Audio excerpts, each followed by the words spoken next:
नमो तस्स भगवतो अरहतो सम्मा सम्बुद्धस्स। दुर्लभ पुरुष झायो न सुसबत जायति यत् सुजयतु धीरो तङ्कुलं सुखमेधति। पूजा को लभते पूजं बन्धकुपटिबन्धनं यो सकीर्तिं स पापोति यो अमितनं न दुभति। एतेन सच्छवाज्येन होतु ते जयमङ्गलं ते।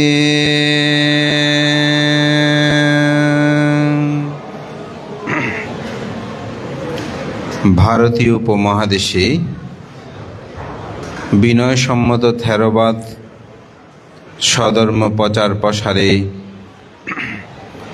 যেসব সঙ্গমনীষাদের অতুলনীয় গুণধর্মতায় আদর্শে এই শাসন সদ্ধর্মের প্রচার প্রসারে অতুলনীয় ভূমিকা রেখেছেন, সেই পুণ্য পুরুষদের অন্যতম পরম শ্রদ্ধেয় আর্য শ্রাবক হিসেবে খ্যাত জ্ঞানীশ্বর মস্তবের মহোদয়ের প্রয়াণ অন্ত্যেষ্টিক্রিয়া স্মৃতিবার্ষিকী উপলক্ষ করে আয়োজিত আজকের এই পুণ্যময় অনুষ্ঠানের পরমারাধ্য সভাপতি চট্টগ্রাম সার্বজনীন বৌদ্ধ বিহারের অধ্যক্ষ পরম শ্রদ্ধেয় প্রজ্ঞাপাল মহস্তবের মহোদয়, আজকে অনুষ্ঠানে উপস্থিত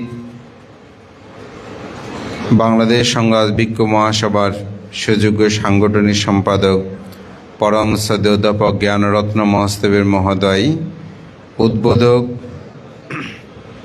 ড্যামসা সাক্ষ্যমণি বিহারের সুযোগ্য বিহার দুঃখ সাতখানা লোহাগাড়া ভিক্ষু সমিতির সুযোগ্য সভাপতি কর্মবীর পরম শ্রদ্ধেয় শিলানন্দ মহস্তবের মহোদয়, আজকে যাকে পেয়ে আমরা অত্যন্ত আনন্দিত, যিনি এই বাংলা মায়ের গর্ভজাত সন্তান, যিনি বর্তমানে ভারতের কলকাতায় অবস্থান করে ভারত সহ সমগ্র বিশ্বে বৌদ্ধ ধর্ম প্রচার প্রসারে কথনে লেখনে বলনে কাজ করে যাচ্ছেন, সে পরম শ্রদ্ধেয় আমার অগ্রজ ডক্টর অরুণজ্যোতি মহাতেরো মহোদয়, এই বিহারের অন্যতম রূপকার অধ্যক্ষ পরম শ্রদ্ধেয় আমার পরম কল্যাণ মিত্র সুদেশক কর্মবীর আর্যপ্রিয় মস্তবের মহোদয়, সুদেশক প্রিয়ভাজন প্রিয়রত্ন স্তবীর, উপস্থিত আর্যলোক স্তবীর সহ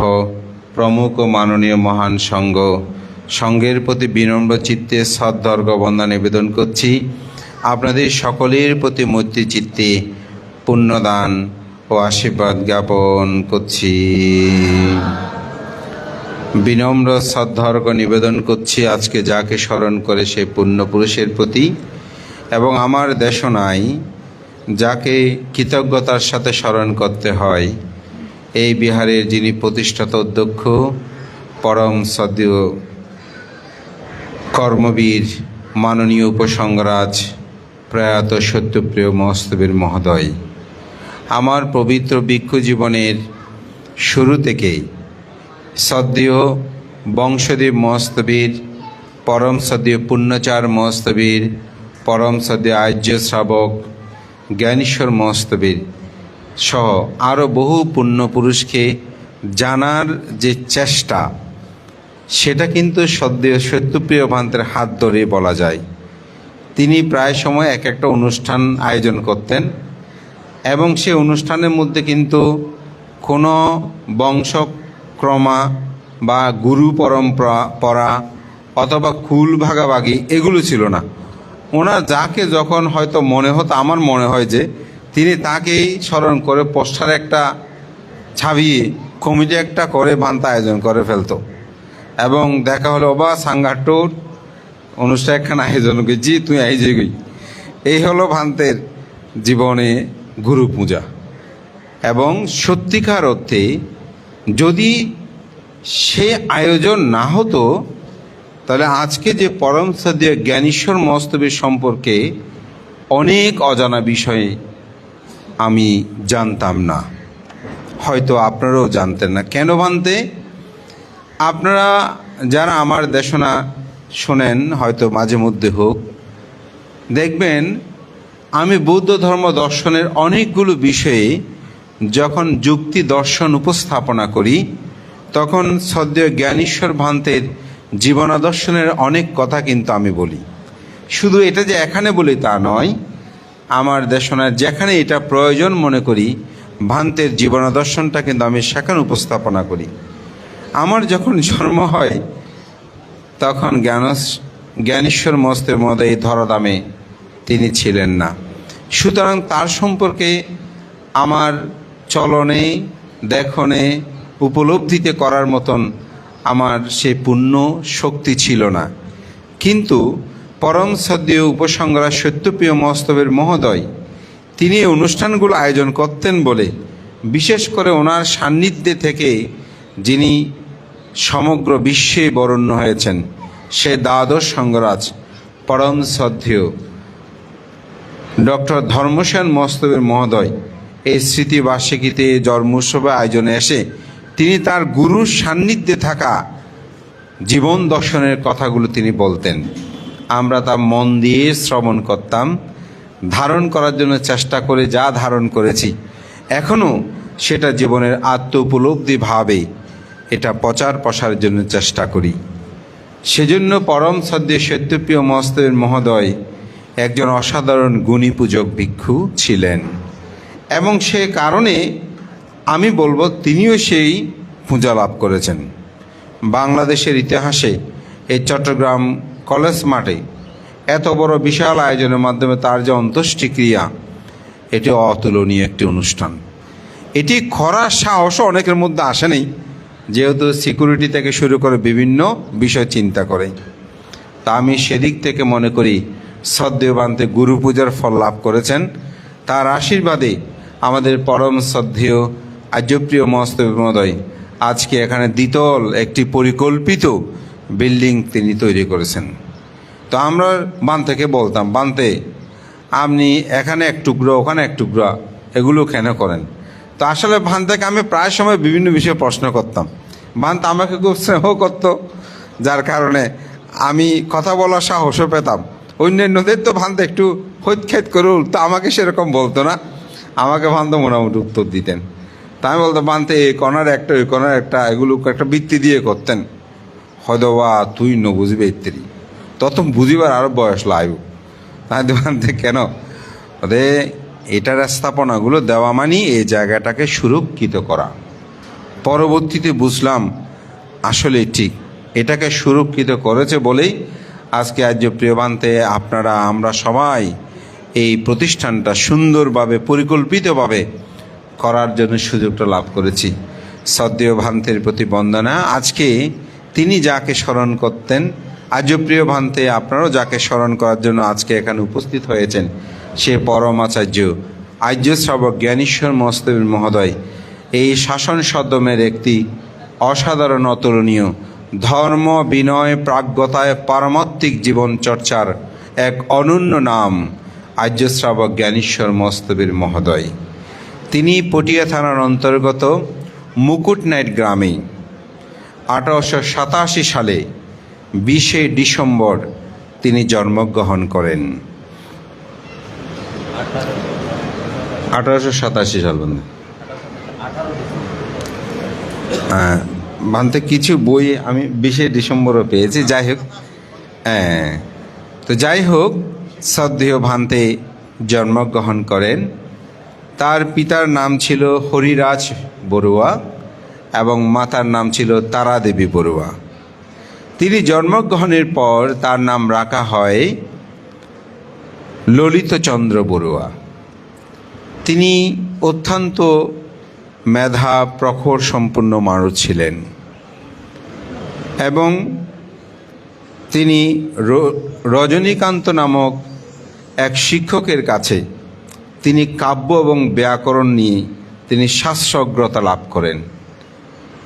আমার মনে হয় এটি সদ্দেয় ভান্তের ব্যাকরণ রচনার একটি ভিত, যার কারণে পরবর্তী সময়ে পালি প্রবেশ গ্রন্থকানি আমরা লাভ করেছি এবং আয়ুর্বেদ শাস্ত্রে তিনি অভিজ্ঞ ছিলেন।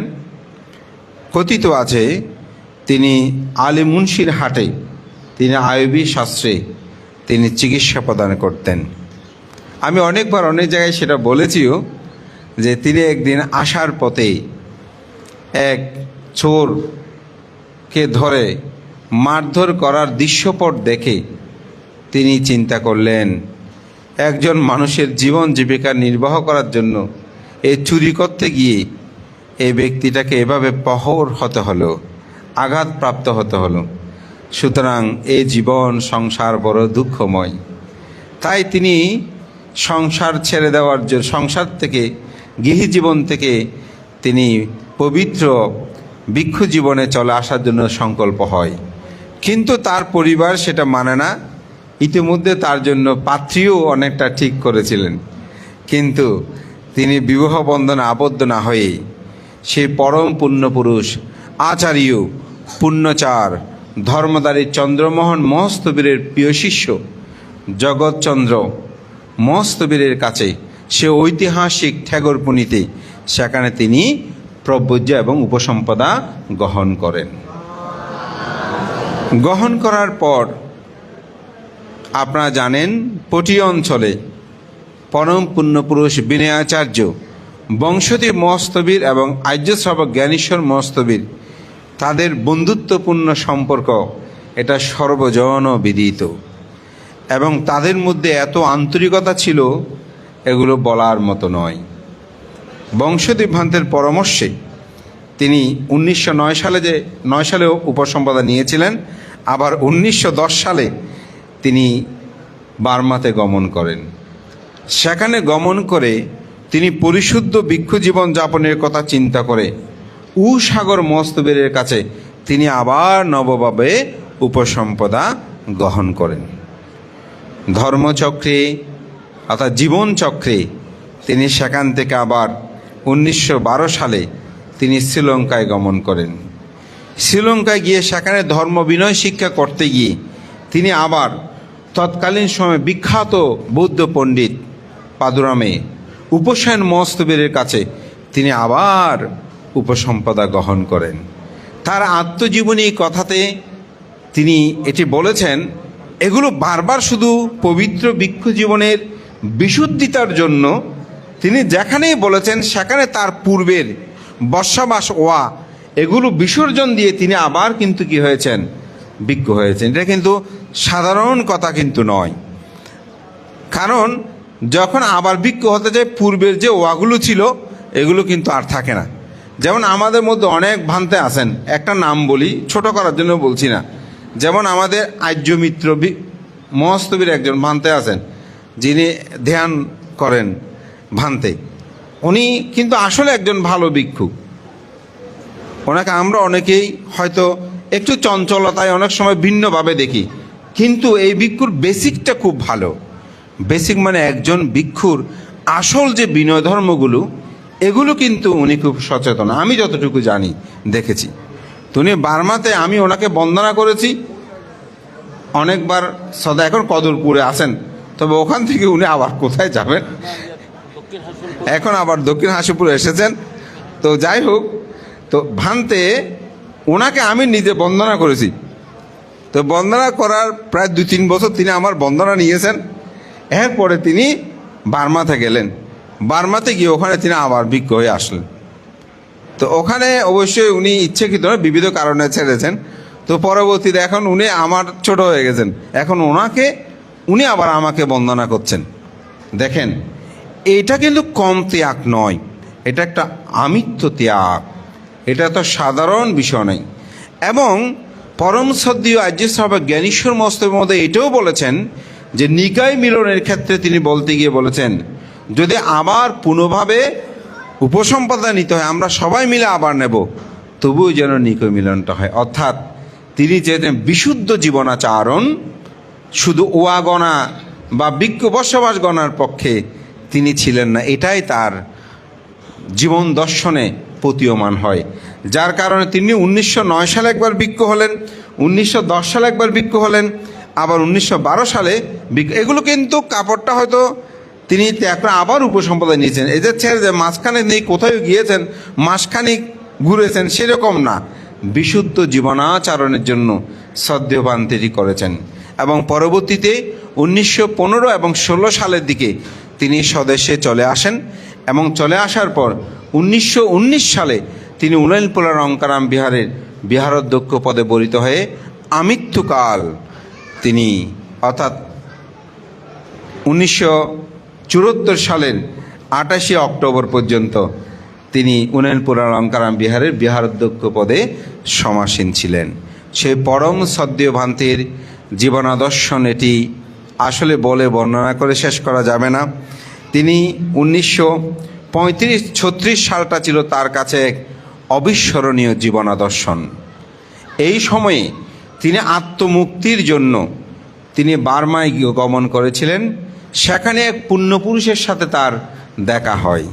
সেই পুণ্যপুরুষটা কেমন, তার একটি বর্ণনা দশম সঙ্গরাজ 21 পদকপ্রাপ্ত এবং স্বাধীনতা পদকপ্রাপ্ত পুণ্যপুরুষ জ্যোতিপাল মহস্তবের মহোদয় তার সাধনার অন্তরায় গ্রন্থে তিনি তার একটা বর্ণনা দিয়েছেন।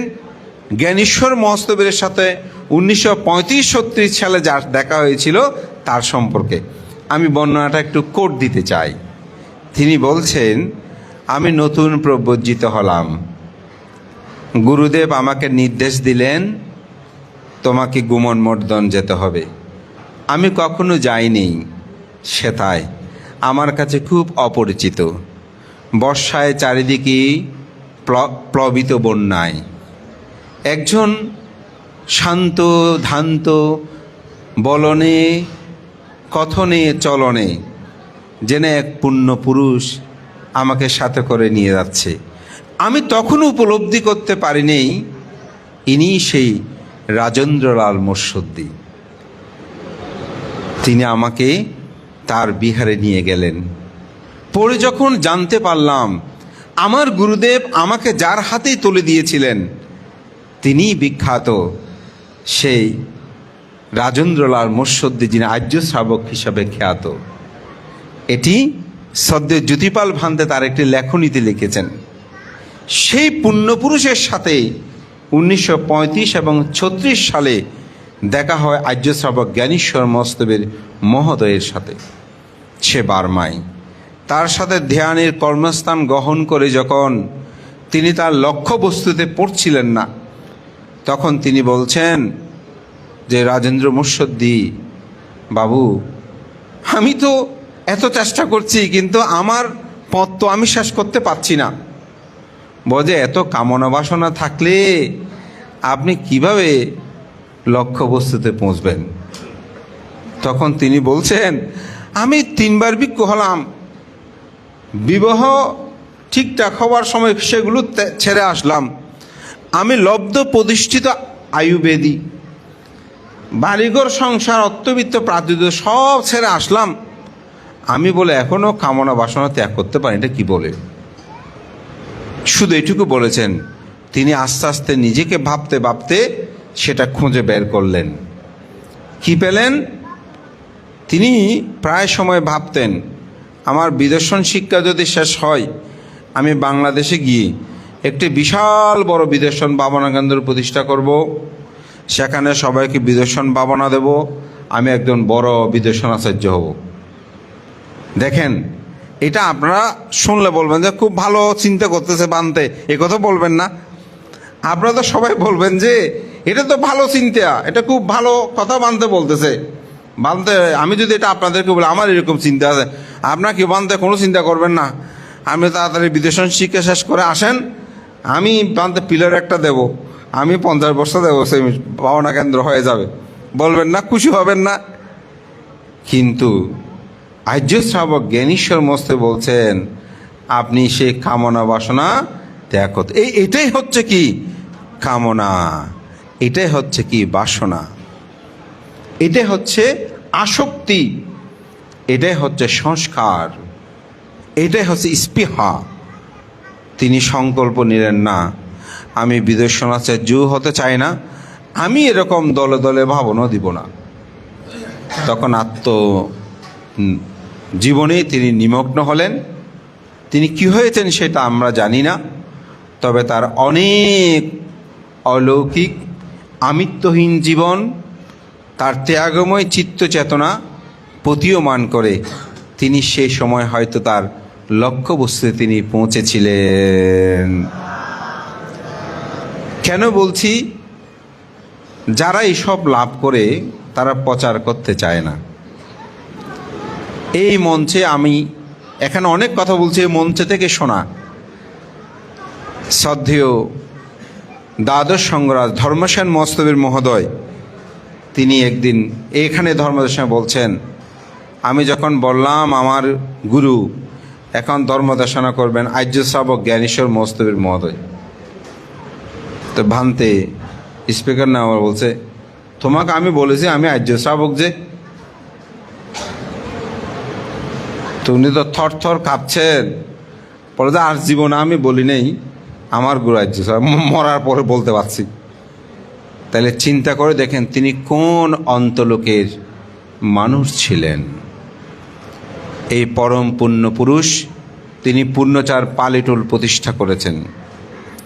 তিনি আমাদের শ্রদ্ধেয় আজকে এখানে যিনি বরেণ্য ডক্টর অরুণজ্যোতি মহোদয় আমার অগ্রজ শ্রদ্ধেয় বান্তে বলছেন, তিনি কলকাতা বিশ্ববিদ্যালয়ে পালি প্রবেশ গ্রন্থকানি সেখানের পাঠ্যের অন্তর্ভুক্ত। এটি কলকাতা বিশ্ববিদ্যালয়, এটা যেমন তেমন না, এতে ঈশ্বরচন্দ্রের চেয়ার সেই কলেজে। ওখানে একজন এ বাংলায় পিছিয়ে পড়া জনগোষ্ঠী থেকে উঠে যাওয়া একজন পণ্ডিতের বই ওখানে যে পাঠ্য অন্তর্ভুক্ত, এটা কিন্তু সাধারণ কথা নয়। এখানে আধুনিক যুগপথে আমরা সবাই প্রত্যেকটি কলেজ বিশ্ববিদ্যালয় সম্পর্কে জানি, সেখানে এটা অন্তর্ভুক্ত। আমাদের চট্টগ্রাম কলেজেও, চট্টগ্রাম বিশ্ববিদ্যালয়েও, ঢাকা বিশ্ববিদ্যালয়ে এটা কিন্তু অন্তর্ভুক্ত। তাহলে বোঝা যায় তিনি কেমন পণ্ডিত, মহিমায় মহিমান্বিত ছিলেন। তার শিষ্যগুলো সেরকম। তার শিষ্য সে দ্বাদশ সংঘরাজ ধর্মসেন মস্তবীর মহোদয়, তিনি আমাদেরকে বলতেন তোমাদের মতো এত সার্টিফিকেট কিছু নাই, কিন্তু আজীবন ওনার কাছ থেকে আমরা শিখেছি যে আজীবন মৃত্যুর পূর্বক্ষণে বলতো, এখনও যখন সীমা ঘরে যাই কোনো কর্মবাসা পাঠ করি আমি আবেগে আপ্লুত হই, ওনার কথা খুব মনে পড়ে। আমাদেরকে কত রূপভাবে বকাঝকা দিয়ে বলতেছি এটা এমন হবে না, এটা এমন হবে যে, এরকম করে শিক্ষাগুলো দিয়েছেন এবং বলতো আমরা কি আজীবন বেঁচে থাকবো, এই কথাটা বেশি মনে পড়ে যায়। সত্যিই আমাদেরকে সেভাবে ওনারা শিক্ষা দিয়ে সেই পরম শ্রদ্ধেয় ধর্মসেন মস্তবীর, তার আরেকজন শিষ্য সেই পরম শ্রদ্ধেয় অখিল ভারতীয় সংঘনায়ক ধর্মপাল মস্তবীর মধ্যে, যিনি ধর্মাঙ্কুর বিহারকে রক্ষার জন্য আজীবন তিনি ত্যাগ স্বীকার করেছেন। তার আরেকজন শিষ্য ডক্টর জিনানন্দ, যিনি দিল্লি বিশ্ববিদ্যালয়ের অধ্যাপক প্রফেসর ছিলেন। তার একজন শিষ্য, তিনি গৃহজীবনে ফিরে গিয়েছিলেন, আশিস বড়ুয়া। উনি আমার কাকা সম্পর্কীয় হন, ওনার জন্মটা আমার ঠিক মনে পড়ছে না, কিন্তু উনি বিবাহ বন্ধন আবদ্ধ এই শিলঘাটা গিয়েছিলেন। আমাদের গ্রামীয় শিক্ষা, ধর্ম, সংস্কৃতি এবং ছোটোবেলায় আমরা যখন বন্দনাগুলো করতাম তখন তিনি গৃহী আমাদেরকে বন্দনা শেখানোর ক্লাস করতেন, আমার এখনও মনে আছে। এবং সংস্কৃতি বিকাশেও, ধর্ম বিকাশেও তিনি কাজ করেছেন। তো আমি পরবর্তীতে আমার অগ্রজ অধ্যক্ষ ডক্টর অর্থদর্শবর একদিন বলছেন যে আপনি চেনেন না, জ্ঞানেশ্বর বান্তের শিষ্য ছিলেন তো আমাদের আশিস কাকা, ডাক্তার আশিস বড়ুয়ার নাম। উনি পল্লী চিকিৎসক ছিলেন, আমাদের গ্রামের অনেক হিত সাধন তিনি করেছেন। স্বাভাবিকভাবে আমাদের গ্রামটা একটা প্রত্যন্ত অঞ্চল ছিল, তিনি সেখানে গিয়ে এই শিক্ষা বিস্তারে, ধর্ম বিস্তারে তিনি অসাধারণ কাজ করেছেন। তো পরম এবং আরেকজন যিনি পুণ্যপুরুষ, যার মহাশান্তি মহাপ্রেম, এই গ্রন্থ দুইখানি পড়লে, প্রথম এবং দ্বিতীয় খণ্ড, অবশ্য এখন একসাথে বের হয়েছে, বুঝতে পারবেন যে তিনি কেমন পণ্ডিত। সে শিলানন্দ ব্রহ্মচারী, অসাধারণ পাণ্ডিত্য। তার একটি গ্রন্থ ভিক্ষু দ্বয় কি ভিক্ষু ত্রয়, আমার মনে পড়ছে না, দুজন ভান্তের জীবনী দিয়ে না তিনজন ভান্তের জীবনী, কি অসাধারণ লেখনী। এবং তিনি দর্শন শাস্ত্রেও অসাধারণ তার পাণ্ডিত্য রয়েছে। একজন পুণ্যপুরুষের সান্নিধ্যে গেলে যে তার জীবনটা কেমন হয়, এটি আসলে প্রতীয়মান হয়। তো সুতরাং তাদেরকে স্মরণ করা, পূজা করা, অর্ঘ্য নিবেদন করার মাধ্যমে আমাদের প্রজন্মরা সেটা জানবে। আমি নিজে ব্যক্তিগতভাবে একটা উপলব্ধি বলি। একদিন উন্নয়নপুরার সকালবেলায় ভোরে তো বান্দা সোয়েং খেতেন, তো সোয়েং এনেছে, ঠিক দুর্ভাগ্যক্রমে সোয়েংয়ের মধ্যে কেরোসিন তেলের গন্ধ। তো কারণটা হচ্ছে, যেহেতু ভান্তারা খুব ভোরবেলা সোয়েং খেতেন, তো কেরোসিন তেল দিয়ে অত ঢাকনা দিয়ে গরম হচ্ছে কিনা দেখতে গিয়ে আমার মনে হচ্ছে এটা পড়ে গেছে একটু। কিন্তু এমন গন্ধ যে কেরোসিনের গন্ধ তো আর খাওয়া যায় না। তো ভান্তে সোয়েং নিয়ে বলছে, দুর্ভাগ্যক্রমে কিছু হয়েছে, তোমরা কিছু বলিও না কাউকে। তো সোয়েং নিলেন, বলে সবাই সোয়েং নাও। তো ভাত অল্প নিয়ে প্লেটের মধ্যে এক পাশ করে রাখলেন, বলছে এটা তরকারি, এটা ভাত। আসলে ওগুলোকে ভাত চুলো আলাদা করছে, আমরা যেটা চিড়ে দলা পাকা বলি, হ্যাঁ, এরকম করে রাখছে। তো বান্ধব বলছে, বান্ধব শুরু করে দিয়েছে তরকারি ভাত খাচ্ছে। এর তরকারি ভাত করতে করতে বান্তের প্লেট পুরো শেষ। তা আমাদের শ্রদ্ধেয় ধর্মসেন বান্তে, তিনি পাশে বসে বান্তের বয়ে কিছু গেল, বলতে আর বাকিগুলো আমি খেতে পারি নাই, কিন্তু ভান্তে খেয়ে নিয়েছে। তো ভান থেকে বলেছে ধর্মসেন, যেভাবে বলছে আমি সেভাবে কোটটা দিচ্ছি, আমার মনে আছে। কারণ ধর্মদর্শন আমি করি তা না, আমি কিন্তু ধর্মদর্শন শুনি, যার কারণে আমার মোটামুটি কোটগুলো খুব মনে থাকে। ভান্তে বলছে, জিহ্বার স্বাদ হতে জিহ্বা পর্যন্ত, বলতে গলা দিয়ে ঢুকার পুরো ঢুকাতে হবে না, অল্প ঢুকার পর বাইর করে দেখো তো সেগুলো তুমি খাবে কিনা। জিহ্বা একটু নিয়ে যদি চোখে দেখে মতো করো, এটি আর গলায় ঢুকবে কিনা। বলতে সুতরাং স্বাদটা জিহ্বার মধ্যে। এভাবে এই যে শিক্ষাগুলো, এগুলো কিন্তু আমাদের জীবনের জন্য একটা মহা কল্যাণকর। আপনাদের জন্য এই শিক্ষাগুলো আপনার সন্তানকে দিতে পারবেন, আপনার সন্তানকে বলতে পারবেন, তখন সে খাদ্যের প্রতি লোভাতুল হবে না। এটাই হচ্ছে মহাপুরুষদের জীবনাদর্শনগুলো আসলে অনুশীলন করা। এখান থেকে শীল বিনয়ের প্রতি যে কত গৌরবশীল, এগুলো বর্ণনা করে শেষ করা যাবে না। এবং আমাদের পরম শ্রদ্ধেয় ডক্টর ধর্মসেন মস্তবের মহোদয়, তিনি প্রায় সময় বলতেন, আমার জীবনের যত প্রাপ্তি, এটা হচ্ছে মহাপুরুষকে পূজা করার মাদানত। আমার তেমন কোনো বেশি কিছু গুণ নাই। বানতে নিজেকে নির্গুণই উপস্থাপনা করতে, আমরা জানি ওনার কি গুণ, কিন্তু উনি বলতেন এই কারণে আমি সঙ্গরাজ হয়েছি। এবং তিনি সে রাজকীয় সম্মান তিনি লাভ করেছেন। আমার সৌভাগ্য হয়েছিল ডক্টর ধর্মসেন মহস্তবের সাথে সেই থাইল্যান্ডে তার সফর সঙ্গী হিসেবে যাওয়ার। আমি দেখেছি 19টা দেশের সংঘ প্রধানরা সেদিন উপস্থিত ছিলেন। আমাদের শ্রদ্ধেয় ধর্মসেন মহস্তবের ছিলেন দ্বিতীয় জন। লাইন ধরেছে যে যখন রাজা, অর্থাৎ থাইল্যান্ডের সঙ্গরাজের অন্ত্যেষ্টিক্রিয়ার অনুষ্ঠানে, তো আমি যেহেতু ভান্তের সেক্রেটারি হিসেবে সেখানে গিয়েছিলাম, তো ভান্তের পরে ভান্তেকে ধরার জন্য আমি ছিলাম। তা আমার খুব আনন্দ লাগছিল, আমি খুব গৌরববোধ করছিলাম। আমরা একটা ছোট দেশে, এখানে স্বল্প সংখ্যক মাত্র বুদ্ধ, এখানে একজন সঙ্গরাজ, এভাবেই তিনি সম্মানিত হচ্ছেন। এবং সঙ্গরাজ মুখাগ্নি করার পরে বন্দনা করেছে, এরপর আমাদের শ্রদ্ধেয় এই ধর্মসেন মানতে বন্দনা অর্থাৎ পূজনীয় গৌরবনীয় ব্যক্তিকে পূজা করলে নাসাক্ষা পুইয়া সাংকাতাং ইমিত্তা মা পিকে নাচে। আমাদের শ্রদ্ধেয় উদ্বোধক বানতে কিন্তু আজকে এই গাথাটার ব্যাখ্যা করেছেন। বলে পাপঞ্চ অতিক্রমকারী তৃষ্ণাদি মানাদি অতিক্রমকারী পুণ্য পুরুষকে বুদ্ধদিগকে যারা পূজা করে শ্রদ্ধা করে সম্মান করে ইমেত্তা মা পিকে আছে, তাদের পুণ্যের পরিমাপ কখনো এটা করা যাবে না। তো সেরকম পুণ্যপুরুষ কেমন সেবা করেছেন এটা আমাদের শিক্ষণীয়। ভান্তের কোষ্ঠীকাঠিন্য রোগ ছিল, তো টয়লেট করার সময় ভান্তে তো চেয়ারে বসতেন, তো তখন এত টিস্যু এসেছিল না প্রযুক্তি, তো কচু পাতা দিয়ে ভান্তের মলগুলো টেনে টেনে শ্রদ্ধেয় এ ধর্মসেন মস্তের মহোদয় তিনি পরিষ্কার করতেন। এবং একজন মানুষ থেকে আমরা শুনেছি, আমি বলবো শ্রদ্ধেয় আর্য প্রিয় ভান্তের কারণ ওনার সাথে আমার সেই প্রভাস রঞ্জন বড়ুয়া সাব রেজিস্ট্রার, যিনি মহাপরিদর্শক হিসেবে যিনি রিটায়ার্ড করেছেন, এখন অবশ্যই তিনি প্রয়াত, সেই সাব রেজিস্ট্রার হিসেবে যিনি পরিচিত প্রভাস রঞ্জন বড়ুয়া, তো উনি ভান্তের সান্নিধ্যে ছিলেন।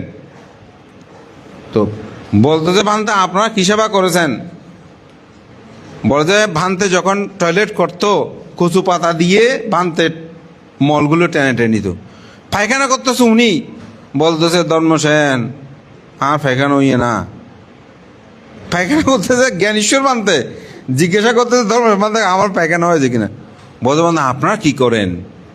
গুরুর কি সেবা। তো সুতরাং আপনাদেরও এখানে কি শিক্ষা, শ্বশুর শাশুড়ি বয়োজ্যেষ্ঠ মা বাবা এখান থেকে শুধু বানতে দেন না, এটা আপনাদেরও এই শিক্ষাগুলো নেওয়া দরকার। তাদেরকে যেন সেভাবে সেবা যত্ন করে, তাদেরকে যেন রক্ষণাবেক্ষণ করে, তাদের মলমূত্রগুলো যেন পরিষ্কার পরিচ্ছন্ন করে। আমি এমন দেখেছি আমাদের সামনে বলতেছে ভান্তে হাইতে মানা করি তো এত হাই পরিষ্কার করিব হনে, নিজের সন্তানরা এরকম বলে। কিন্তু আপনি যখন ছোট ছিলেন, জন্মগ্রহণ করেছেন, আপনার মলমূত্রগুলো পরিষ্কার পরিচ্ছন্ন করতে এরকম করেছে? কোনো দিনও করে নাই, কিন্তু আপনি সেটা করছেন। এটাই হচ্ছে উপলব্ধির বিষয়। তো যার কারণে শ্রদ্ধেয় বান্তের জীবনাদর্শন এগুলো অতুলনীয়, অবর্ণনীয়। কেমন পুণ্যপুরুষ এখনও আপনারা অনেকে জানেন কিনা আমি জানি না। শ্রদ্ধেয় ভান্তের যে উন্নয়নপুরে তার যে প্রতিবিম্বটা প্রতিষ্ঠিত আছে, ওখানে এখনও অনেক অন্যান্য সম্প্রদায়ের লোক পানি রেখে আবার পানিগুলো নিয়ে যায়। ওনারা মনে করে ওগুলো পান করলে ওনাদের বিভিন্ন রোগ ব্যাধি দূরীভূত হয়। এটা হচ্ছে পুণ্য পুরুষের সেই পুণ্য প্রভাব। মাননীয় সভাপতি প্রমুখ সংঘের প্রতি বন্দনা। আমি সেই জন্য একটি গাথা বাসন দুর্লভ পুরুষ যায় নাচ সব্বাত্তা জায়াতি ইয়াত্তাস জায়াতি দৃঢ় তাঙ্কুলাং সুকমেদাতি। পুরুষোত্তম দুর্লভ ব্যক্তি সর্বত্র জন্মগ্রহণ করে না, যেখানে জন্মগ্রহণ করে সে জাতিগুলো সমাজ সর্বদিকে সমাদৃত লাভ করে। সেই পুণ্য পুরুষের প্রভাবে আজকে আমরা সমাদৃত। আজকে যে দান উত্তম কঠিন চিবর দান, এই কঠিন চিবর দানের প্রবর্তনে যেসব পুণ্য পুরুষদের, তার মধ্যেও আর্য শ্রাবক জ্ঞানেশ্বর মস্তবের মহোদয় অন্যতম। শ্রদ্ধেয় সত্যপ্রিয় মস্তবের মহোদয় ধর্মসেন বান্তের শিষ্য হলেও কিন্তু মূলত শ্রদ্ধেয় আর্য শ্রাবক জ্ঞানেশ্বর মস্তবীর কাছেই তিনি কিন্তু প্রকৃত শিষ্য হিসেবে ছিলেন। তো ভান্তে চলাফেরা একটু ভাবুক টাইপের ছিল বলে তো জ্ঞানেশ্বর বান্ত বলছে আমি না, তুমি ওকে একটু মানে উপসম্পদা দাও সেই হিসাবে। কিন্তু তিনি তার অন্তর জগতে শ্রদ্ধেয় ধর্মসেন ভান্তেকে যেরূপভাবে গুরু, তার চেয়েও আরও বেশি গুরু হিসেবে জানতেন এই জ্ঞানেশ্বর মস্তবীরকে। এবং আমার যেটা মনে হয় জ্ঞানেশ্বর মস্তবীরের আশীর্বাদ পুষ্ট হয়েই এই শ্রদ্ধেয় আর্য শ্রাবক জ্ঞানেশ্বর মস্তবের আশীর্বাদে পুষ্ট হয়েই উপসংগ্রাস সত্যপ্রিয় মস্তব মহোদয় তিনি উপসংগ্রাস পর্যন্ত হয়েছেন। আমার কেন জানি মাঝে মধ্যে মনে হয় সংগ্রাস হতে সংগ্রাসের আশীর্বাদ লাগে। আমাদের বর্তমান যিনি চতুর্থ যে সংগ্রাস, ওনার গুরু হচ্ছে সে ষষ্ঠ সংগ্রাস ধর্মানন্দ মস্তবের মতো, ওনার আশীর্বাদ। যিনি ত্রয়োদশ সংগ্রাস ডক্টর জ্ঞানেশ্বর মহোদয় মহোদয়, ওনার গুরু হচ্ছে উপসংগ্রাস গুণালঙ্কার মহোদয় মহোদয়। আশীর্বাদগুলো কেন দেয়? সংগ্রাস হতে সংগ্রাসের আশীর্বাদ লাগে। তা আমার মনে হয় আমাদের শ্রদ্ধেয় আর্য প্রিয়বন্ধু উপসংগ্রাসের শিষ্য, তিনিও সেটা হোক আমরা কামনা করি। যাই হোক, আমার কথা দীর্ঘই করব না।